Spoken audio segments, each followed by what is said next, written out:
welcome back to Shinobi Shiller's. We're going to call it Shinobi Shiller's Crypto Dojo, Ep.2. And I'm really happy to get on Matrix the Sun, also goes by MTS on crypto Twitter. He's an account that I think I've been following, honestly, since around like 1.5, 2K, since before you even had the Schizo poster profile icon. Honestly found his trading journal that he did where he kind of was posting all his trades and portfolio updates and stuff at the start when I was still learning, even though I'd been in the space for some time, really useful. So glad to kind of get him on and just speak about all things crypto, narrative trading, CT, general Anon life. So yeah, Matrix Sun, welcome to the show, bro. Hey man, thanks for inviting me on. Hell yeah.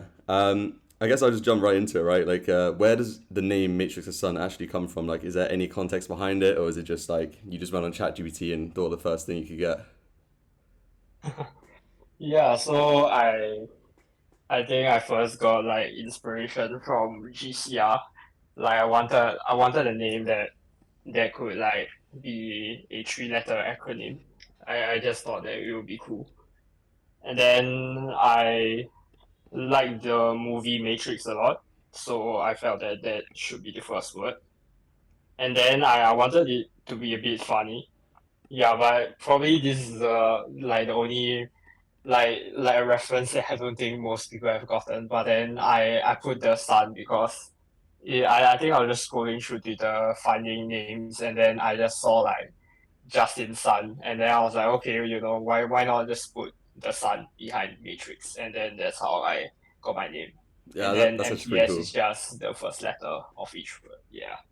How much kind of like thought and stuff did you kind of like do you think about, or how do you think about having an Anon Twitter profile? And I guess like what are your reasons for having an Anon crypto Twitter profile? Like I know it's kind of commonplace now in crypto, but if you actually look at a lot of the biggest accounts, and if you try to think about like what's the EV of having a crypto Twitter account, what's the reason for posting and stuff, like a lot of the time it's actually to make connections and stuff. And sometimes you could argue the best way to do that is by building real relationships with people, right? Like behind your real identity and not just an Anon one.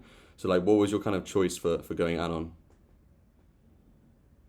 I think I chose to be Anon like somewhat early on. I guess it was because after a while I realized people say like it's just I guess safer to be Anon because we are talking about money and stuff like that. And then yeah, I think it mainly just at first for security reason. But I think down the line I felt that being Anon helps to express my opinion, and it's a little bit better because people don't really have a face to assign my opinions to. So I guess in a way that helps me to be able to be a bit more open-minded on Twitter. And then regarding the connections and stuff, I think I mean personally for me I'm not like fully added, right? Like even for this interview, I'm not using a voice changer or whatever. I think some people will be like going to the extent, and then for me I'm sort of like uh mostly added, but then when I do connect with people, I am open to like meeting them in real life, and especially if like we live in the same country and stuff. So yeah, I think we can still make connections, and then also especially if we go to in real life events, then yeah, I think at least towards certain people, I'm okay with doxing in real life. Yeah, so it's not so bad. Yeah, I think I kind of take like a similar approach. And of course, I'm sure you're so good looking in real life that if you were, actually being real and not just like LARPing on Twitter, people would be like copy trading you 10 times more. I'm sure that's the biggest reason, right? But I mean, you could argue even like having a Schizo poster NFT is like that being your identity is somehow really like not that different, and actually like the real value is behind like what you're actually saying, right? Like and I think that I had an interesting conversation with a friend of mine who like works in art and stuff about like the relevance of NFTs, and he was shitting on them like completely. But like I kind of gave him my example, which is that when I think of someone on CT, like half the time, like 50% of it is thinking what their name is, and the other half is thinking what their profile picture actually looks like. And obviously in CT, the majority of the time, that's an NFT. So I kind of wondered, like, you obviously had a profile picture before, you switched it to a Schizo poster. How do you feel about Schizo posters? Maybe just real quick, how damn bad are you or otherwise? And how do you feel about NFTs and coming into the next run and stuff like that? How are you kind of positioning yourself, thinking about it? How do you think retail is going to think about it? I think uh I am personally not like a super big NFT head. I bought Schizo poster mainly because I just felt that it looked cool. And then like I guess it's like the name suggests, you sort of just post like crazy stupid shit. And I guess I kind of like that, so that is why I bought it. Yeah, and they didn't really buy it for monetary value. But like what you said, I think I'm quite down bad on it. Yeah, but personally I'm fine with that, yeah. Cause when I put money into NFTs, I generally do not see it like as like a real investment because I do not really have an edge in it per se, and I haven't really delved deep into NFT trading specifically. And I think yeah, NFTs still have like a big role to play in the market. I think in the future it is very likely that retail will still like NFTs, like even though now they hate it a lot. But I'm pretty sure like especially those who come in like near the top of the cycle and start making gains on like meme coins and stuff, NFTs are still like the best way to for them to like flaunt their wealth, especially in the Web3 industry. So I think the profile picture aspect of NFTs would still be very clear. So people will still buy it as like a picture to flex. I think that's mostly shown with the crypto punks and the bases in the previous cycle. And then the second use case of NFTs, which is also why I like the narrative a lot, is mainly I think it will be used for gaming. I think in this cycle we will uh truly see like NFTs shine in that aspect, especially because since I think the games being developed will be much better this cycle rather than the previous cycle. So we haven't really like see a proper game that's has the good gameplay to actually take advantage of the Web3 technology, namely NFTs and owning items. Yeah. Yeah, no, I agree. Like, I definitely think that there's going to be a place for NFTs like in the next cycle. I think like now that they've kind of like put themselves as part of crypto, right? Because there's one aspect which is the ones that are actually functional, like you say, whether it be gaming or whether it be as forms of just like verification on the blockchain, and then there's the other half of it, which is just like people degenning on chain, right? And I think that now, like as crypto and NFTs, most people now they already know what NFTs are, right? So when they eventually do, because you have to think like NFTs have been invested in by VCs, there's projects building stuff, there's a whole NFT finance niche and genre right now in crypto. And so like people are going to come back and they already know what an NFT is. So now this time it's going to be thinking more, how do I get straight into trading these things? Plus they're now live on more chains, things like Solana where gas fees aren't a problem. There's even around this whole like BRC20 craziness, you now have, I've seen a ton of NFTs like the crypto toads and stuff like that being launched on Bitcoin network itself, right? And you've got L2s being built there to help facilitate that even more. You mentioned that you feel like your edge is not in NFTs. What do you feel like your edge is in that case?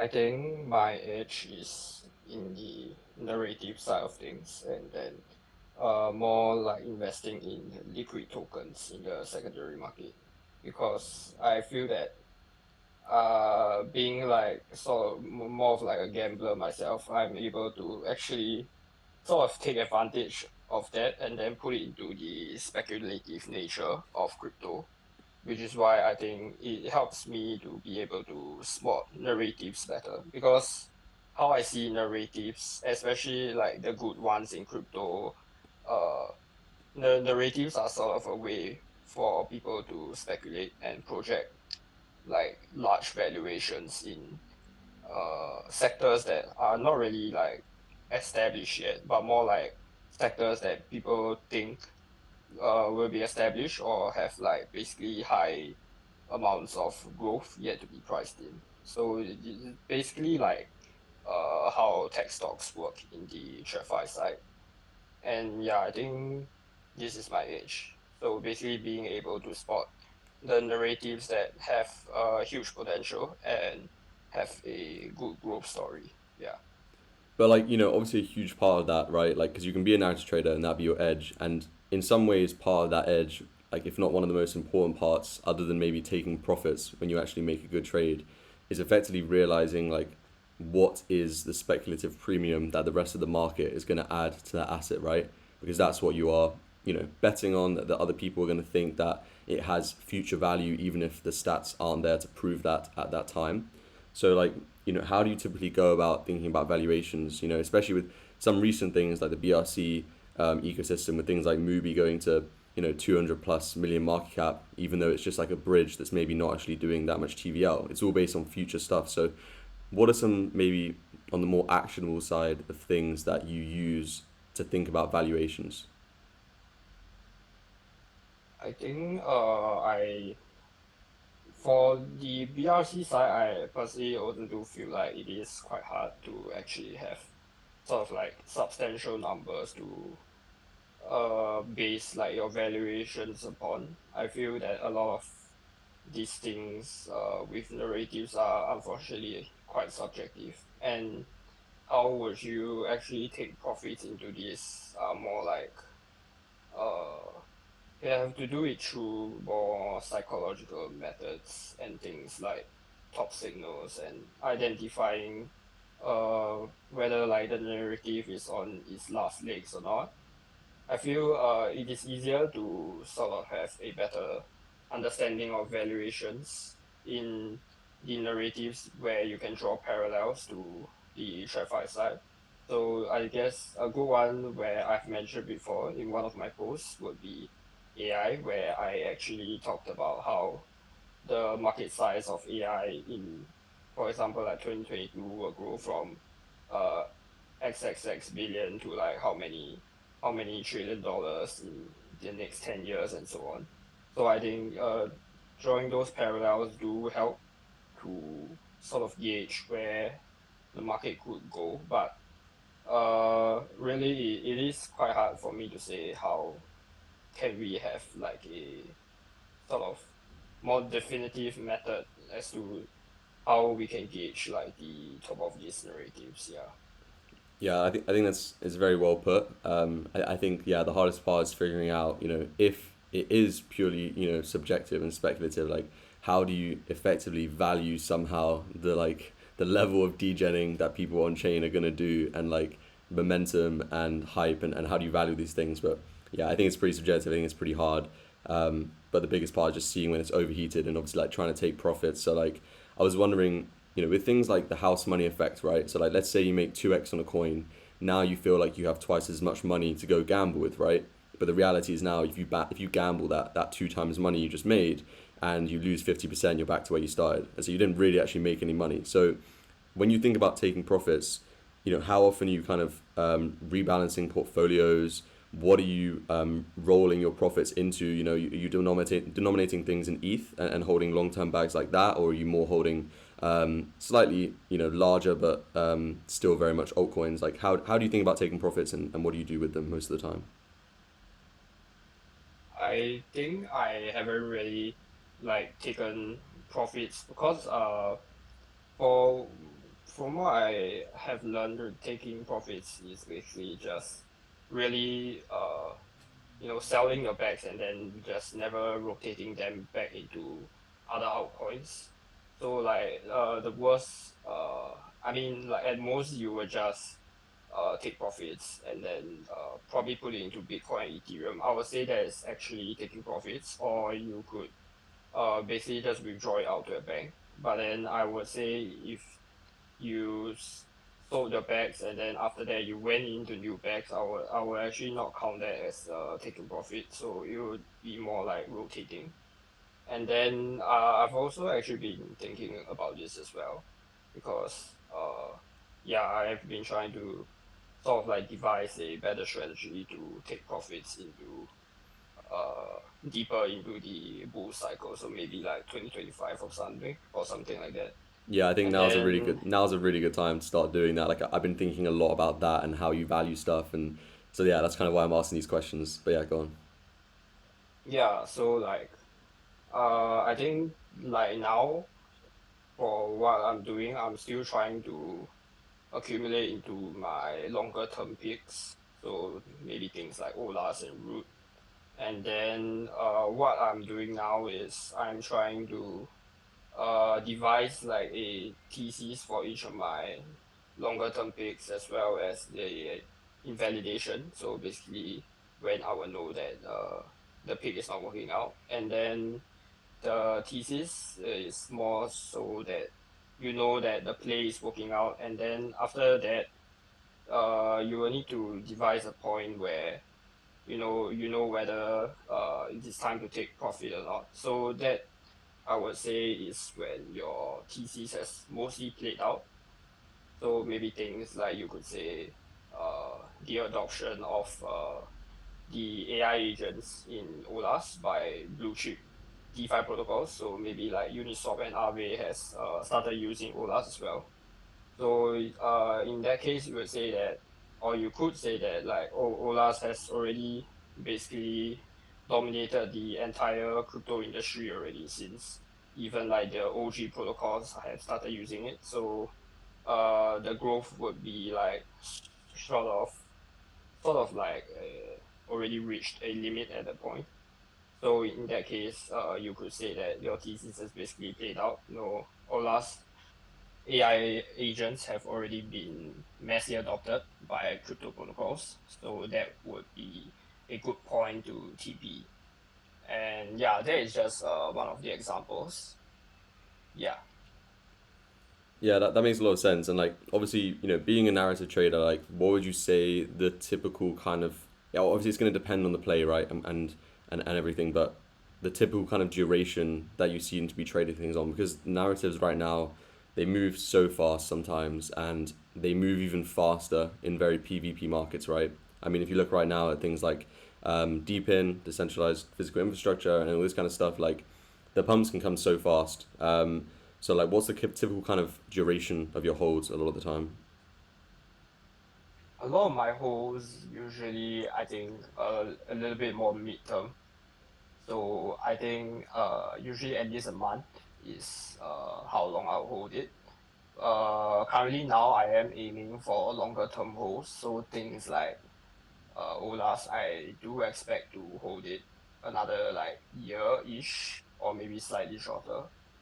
And besides that, if we talk about like purely the narrative stuff, the more PvP stuff rather, so things like maybe like what you say deep in, maybe we also like BRC for example. I think those kind of things like since the narrative is very new, then you would have to sort of like take profit first.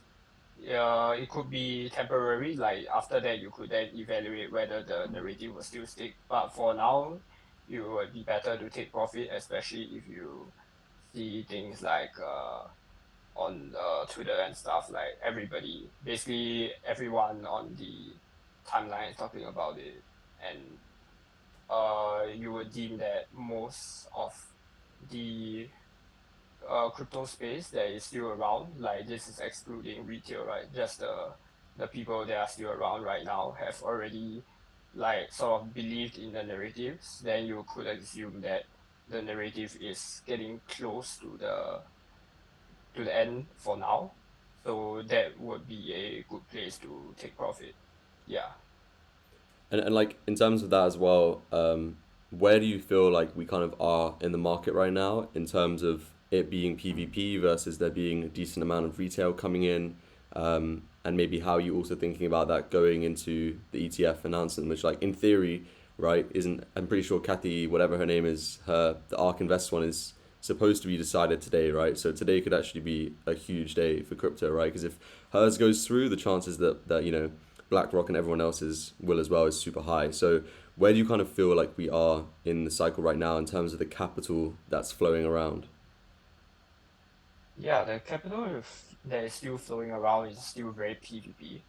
I feel that it feels, for some people they might think like it is sort of like easier market conditions now, but then I feel that this could be mistaken with an actually like retail driven market, which I think we are not in yet, because I see that narratives change extremely fast, which is definitely not what I experienced in 2021. So the best way to illustrate this would be the Solana, and then after that injective and say rotations.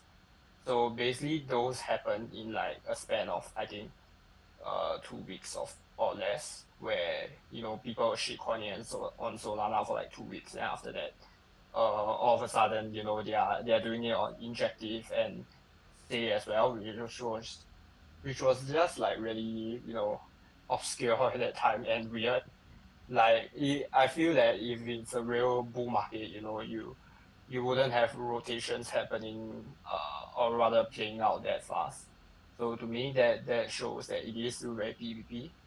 And the approval, yeah, actually that brings me to what I was thinking. Basically, I felt that Gary Gensler, he basically already drafted the tweet, right? I don't think the hacker would put so much effort to actually make a graphic and all that, and just to like post a fake tweet about the approval. So basically, I think what the hack showed, it actually showed that the SEC were technically prepared to already tweet it. Whether they were planning to tweet it themselves yesterday, or they were planning to tweet it like later, we don't know. But I think that basically the hack showed that the tweet was already in the drafts, so most like the hacker just went in and posted it himself. So it sort of like confirms that the ETF is already approved, which would mean that, like what you said, all the other ETFs would be approved eventually as well, since there's no reason to approve some and deny some.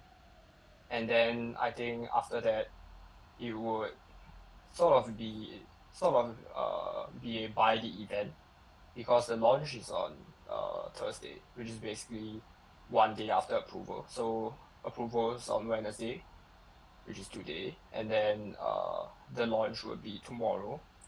So I feel that big funds, they would try to keep their exposure to Bitcoin and basically any other big crypto asset they have, because it doesn't make sense to sell when the time window between the approval and the launch is so tight. And then we also saw that actually Ethereum has been acting up more after the hacker has posted the fake tweet. So I think it showed a glimpse that the market is going to front run the Ethereum ETF like right after the Bitcoin ETF is out. And then I think this will actually bring us to a more Ethereum dominated narrative. And then this will lead to the rise back of the restaking narratives as well as the liquid staking narratives. Yeah. Yeah, I think that's going to be like a really big thing. And I saw a really interesting thing the other day that I found to be, in my opinion, I think is very true, which is that like the problem in crypto is that you have all these super innovative things, but most institutions, even if they like maybe invested an equity deal into the project, they won't actually go and allocate their own capital to like play around with the LPs and the protocol itself, simply because they have such size they're not willing to risk the smart contract risk. However, with something that's like much more safe, like, literally just staking your Ethereum and restaking, where there's like this added level of security due to eigenlayer, that's like an actual narrative that a lot of these big institutional guys can get in. And I think, like touching before as well and speaking about like where we're at in the cycle, are we PvP or not? I think that the fact that based on like, although the ETF is pending and yes, it's very likely to go through, right? It's still somewhat fake news, right? When you see all this stuff today and yesterday in terms of like the Gary Gensler tweet and all this kind of stuff. And so if the market is already, but it's not even happened yet, front running the ETF for Ethereum, I think that also kind of shows you in some ways how PvP it still is, if that's happening, you know what I mean? Because it just shows you the kind of like level of smarts of people that are still in the space. I wanted to ask you something more practical for like maybe people listening, which is like, what's your kind of typical crypto tech stack with regards to narrative trading? Like, what are you using to track your portfolio? What are you using to look at charts? That kind of stuff. So like the tools I'm using. Yeah, exactly. Yeah. What kind of tools are you using day to day? And anything unconventional or stuff that you find to be particularly useful? Yeah, I don't think I use anything that's too uncommon. So basically, most of the time, if I'm looking at charts, it's either Dex Screener or Trading View.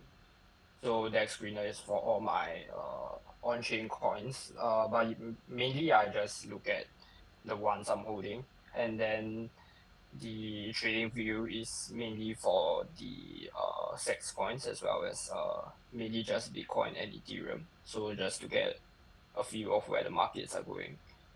And for tracking my portfolio, I actually just do it manually because yeah, I feel that most of the trackers don't either like sometimes they might miss out some coins that you have and stuff, so it gets really messy. So I think I prefer to just do everything on like an Excel sheet or something.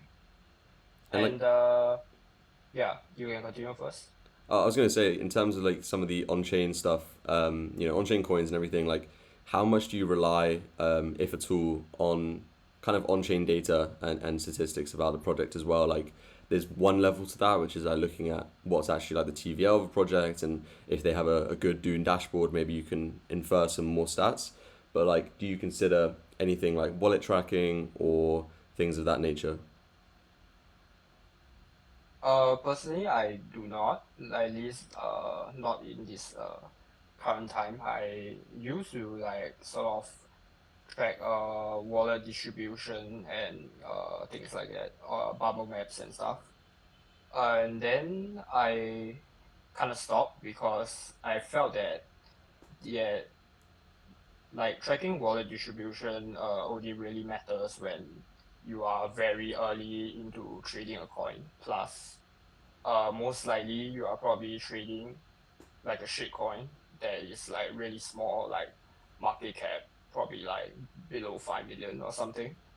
And then in that case, wallet distribution actually helps a lot because you will need to know whether the early snipers are out of the coin, whether are they like very like heavy back holders. So like this will allow you to know like whether to enter that shitcoin or not, because let's say if you do enter a shitcoin with a lot of snipers or pre-sellers who have already dumped and they have like very big bags, right, then you would basically be exit liquidity for them.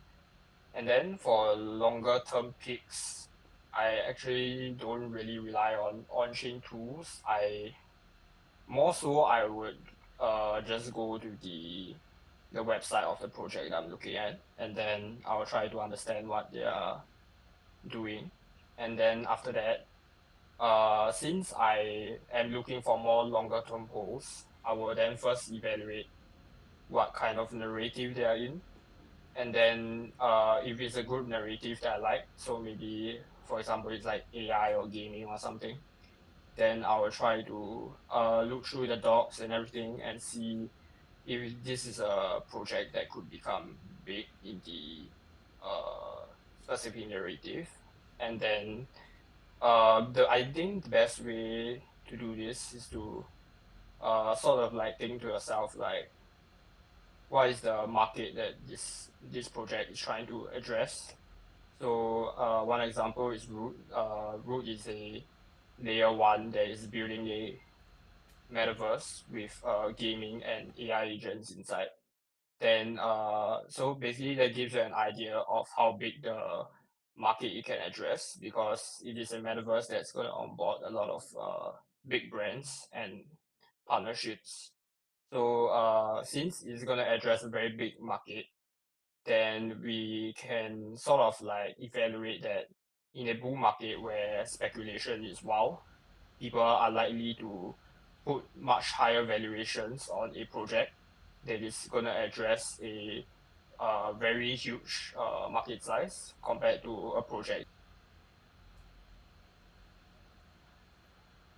Yeah, it makes sense. That makes a lot of sense. I wanted to ask you as well, how do you kind of think about optimizing your kind of like crypto workflow and the information that you're accessing? Like using Twitter lists is obviously one thing, but how do you go about kind of curating your Twitter feed or thinking about what you do and don't pay attention to? Yeah, I think with Twitter lists are really like one of the best features on Twitter to really help you focus on the things you want to be looking at. So personally for what I do, I first have a Twitter list of all the projects that I'm invested in. This really helps you to like keep up to date basically on whatever they are doing. And then secondly, I have a list of traders that are not really like shitcoin traders, so they are more like the technical analysis kind and the ones that are like analyzing the market. So this gives you like the a better idea of where the market is going. So like whether up or down basically in like more like the medium term I guess because short term is still quite hard to predict. And then next I also have a Twitter list of the more like shitcoin influencers to sort of see what kind of coins that they're sharing. So this also helps to like give an idea of like the narratives that are more like popular in the market right now, and the trending things that people are looking at. And then for Telegram wise, I am quite not quite in like a lot of shitcoin groups. I only have a few, I guess. I think the best way is to sort of only be in like 2 to 3 shitcoin groups, and it's hard to say like which ones are the best. I think it will be best for uh like somebody like yourself to actually try and experiment with as many groups as possible. So at first you will have to join a lot of groups, so maybe like 10 to 20 groups. And then after that, you try to feel out the vibes of each group, like go in, talk a little bit, see which group has like more like-minded people like you. Because like let's say if you don't really agree with anything that the group is talking about, then it is unlikely that engaging that group will ever help you at all. So you have to first figure out which group like matches with you more, and then after that, you will be able to actually stick to those groups and have more fruitful discussions with the people inside there. Then from there, it is easy to connect with the other group members since like you have been interacting more, and then slowly you could actually try to DM some of them, and then perhaps make like smaller private groups for yourselves. So I think the best groups usually like private ones at least are consists of only like maybe 10 or less people, like people that are really closely to each other where you can really like discuss deep about market ideas and stuff like that. Yeah. No, I think that, bro, that was a really, really good explanation because I think like we maybe take it for granted for knowing, but I think that a lot of people coming into this space, they don't realize like where a lot of these narratives and alpha actually originates from, right? Because it's so much easier to just message someone on Telegram than it is to structure a whole post. But like one thing I wanted to touch on there was like the thing is I found with a lot of these groups, if you want a successful one, you could just be a watcher of that group and not contribute anything, but it's probably not going to end very well for you and they're not going to really want you there. Therefore, you actually need to have alpha to contribute to. So I do feel like in some ways being in this groups, and it tends to also be the reason why the alpha originates from these groups is because the people in these groups are kind of like the slightly more experienced people within crypto, the slightly smarter guys. And so speaking about like contributing alpha, right, and kind of being a part of and creating stuff and telling people and discussing ideas, like you've obviously done that very well on your Twitter, right? And I think that the fact that you've gone from what like basically nothing to like I don't know what you started the year on around, but I would say it was like around like 1 or 2K max, right? But you got to like 10K. Like, what do you feel like the main things you did that like contributed to that? And how has your kind of experience being on crypto Twitter and just generally in crypto changed since you developed a bit of a following? I think that mostly to grow on Twitter actually it doesn't really like depend on the type of content that you want to do. You could be doing a lot of like airdrop threads, could do talking about trading, could be talking about shitcoins and stuff like that. It's more so like you just have to be posting consistently. So every week try to post at least like 3 times, I would say. And then you to also like grow your brand on Twitter is good to practice writing more opening hooks, things that will attract the reader's attention right away, as well as structuring your tweets, making sure things like formatting and stuff are good as well.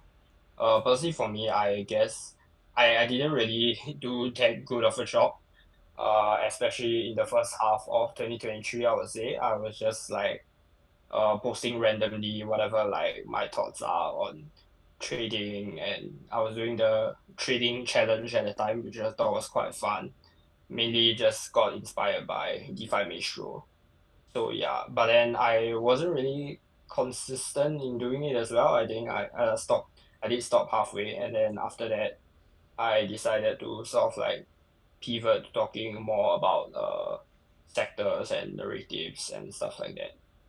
Then I would say after hanging out on Twitter more, it helped me to really sort of like understand how sentiment works in the space, because you really see how people react to things like daily price action and stuff. So like I know at the start I said like, we need to be checking like the last legs of the narrative by checking the timeline, checking how people are reacting to the coins moving up and down or whatever, which is all quite vague. But the best way to really like understand how to do this is to really just hang out on Twitter and interact with others more. So you really get like how the market moves together with the psychology of other people and their emotions and stuff like that. Yeah.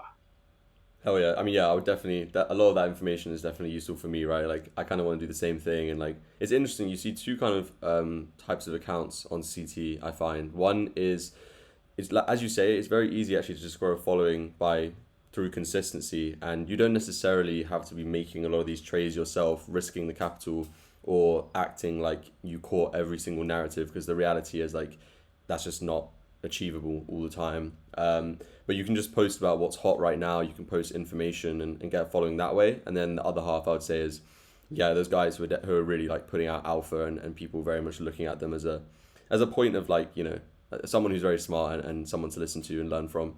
Um, I guess just aware of time. Like, one of the ways I want to wrap this up is, from what I remember when you speaking with Moose, the last cycle was your first cycle, correct? So what are some of the biggest like takeaways from that cycle, or even that you learned maybe in this current cycle? What are you like, maybe two or three things that you're like really trying to be aware of to try to be as successful this run as you can? I think the biggest lesson from the last cycle was lack of diversification. So basically, I was just all in Luna and nothing else. I remember, yeah, just getting And wrecked yeah, by Luna, yeah. so basically, once it collapses, that's really it. So like, there's no going back. You all in that one bag, and in crypto, unfortunately, things go to zero very fast if they do so. So yeah, biggest learning point is diversification. And then I would say throughout 2023, when I was doing the trading challenge and stuff like that, the best takeaway I would say is really trying to nail like the thesis for like all your trades or coins that you invest in, and then trying to sort of remove like your emotional biases. I think this is like most apparent, especially when a trade or an investment gets invalidated. So like basically whatever reason that you went in for is like wrong. or like just not present at the moment. And then that will actually mean that your trade and investment is invalidated and you actually need to get out. But then I feel a lot of times, even myself included, like we will give like excuses or make up like random ideas to try and make it seem like we weren't wrong in the first place. But then this actually leads to like round tripping, or even worse, you could lose your entire capital that you put in to that trade or investment. So I think the best way is to really plan out first things like why did you go into the trade, and secondly, after you plan it out already, you must stick to the plan. If not, like you are basically gambling. Yeah. Yeah, it's not you're not actually making any money until you like physically take profit and put it in the bank, right? Um, one of the things as well to wrap up on, who do you feel like you've learned from the most in this space? Because I was gonna ask you, who do you recommend getting on, right? And of course, I would love to know that as well. And I know you would have given some suggestions for Moose's podcast recently as well. But who are actually some of the people that you look up to or learn the most in the space? Uh, it's okay. It's quite Yeah, quite hard sorry, it to might be name tricky. just like one or two people. There's actually quite a lot. Yeah. Let me think.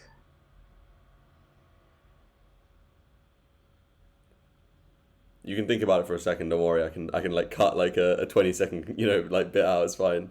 I'll say one of the ones, Okay. some of the ones I was thinking of that inspired me a lot, and I feel like I learned a lot from was someone like Crypto Lin, recently OX Kun. I had the pleasure of having a very long conversation with him, and he was able to provide me a really good framework for how to think and analyze stuff in the market and think about my biases and how to align with other traders that actually align with your psychology. You know what I mean? Because someone can give you a piece of advice, but if it doesn't align with you or it's something maybe you already know how to do, then it's not actually going to really help you much. So you need to find someone who has a similar psychology and temperament to you, but is maybe just more successful or further along, so that you can kind of like, if you have like a matrix as he describes of big win, small loss, big loss, if you can find a way to prevent those big losses and have therefore big wins, small wins, and only small losses, like you're basically going to make it if you think about it that way, So it's like finding people who think like you so that you can really minimize those big losses effectively. Yeah, man, definitely agree. Actually, yeah, like what you mentioned, Zero X Kun is also one of the people that I've learned the most for this cycle, or rather like 2023. I only recently like discovered him, I think not too long ago, like just about 6 months ago roughly. And then I really find that his tweets do help a lot, especially when thinking about risk management, which was what I really lacked in the previous cycle.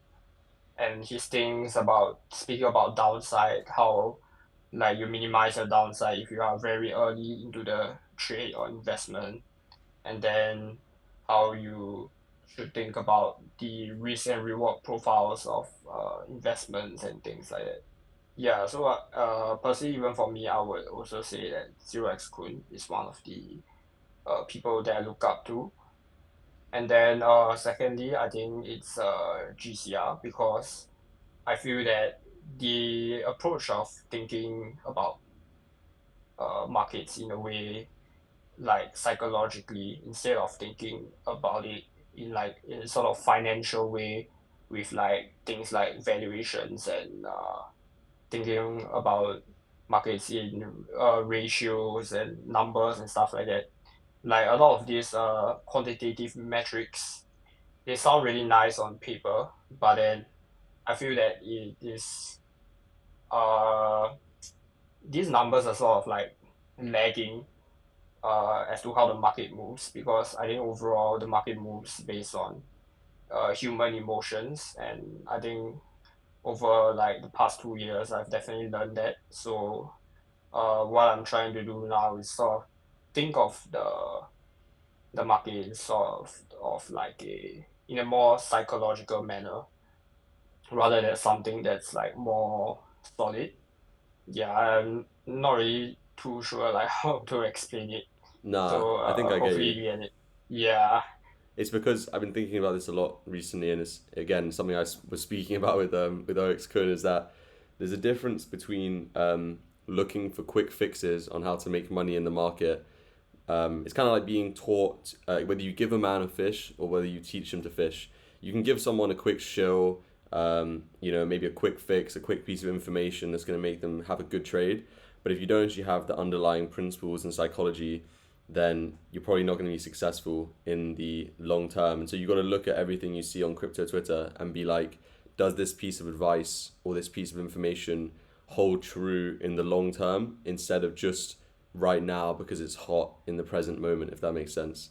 And so yeah, like I very much agree with you, like in the psychology of things, um, and yeah, I think you just gotta you just gotta believe in yourself, always put yourself into question, judge, judge yourself for what you're really doing. Are you looking at information for what it is, or are you kind of like FOMOing in and letting emotion get to you? So yeah, I think like that's why emotions drive the market because each individual is struggling so much to control their own emotions themselves. So yeah, I think it's very well put. Yeah, man, definitely agree with you, especially at last line there. Hell yeah. Yeah, you explained it well. Awesome. I think that's around like 45 minutes, so let's just leave it there. But honestly, yeah, thank you so much for coming on. Maybe we'll jump on in the future. An idea I actually had around this was I want to maybe try to put together an alpha group, a Telegram chat somewhat of my own with just all of the guests from this podcast. You know what I mean? To kind of like I don't know, somewhat gamify in some way and also incentivize me to try to get some smart people on and whether they all contribute or not, who knows, right? But I think it's an interesting concept. But yeah, thank you very much for coming on. Do you have any closing thoughts maybe you want to share? Uh, yeah, not a lot. I guess now currently I'm just focusing on the this week, trying to see Yeah. how the ETF is gonna move the market. Yeah, I mean we're basically a few hours out from the announcement about the approval, I guess, which should happen today.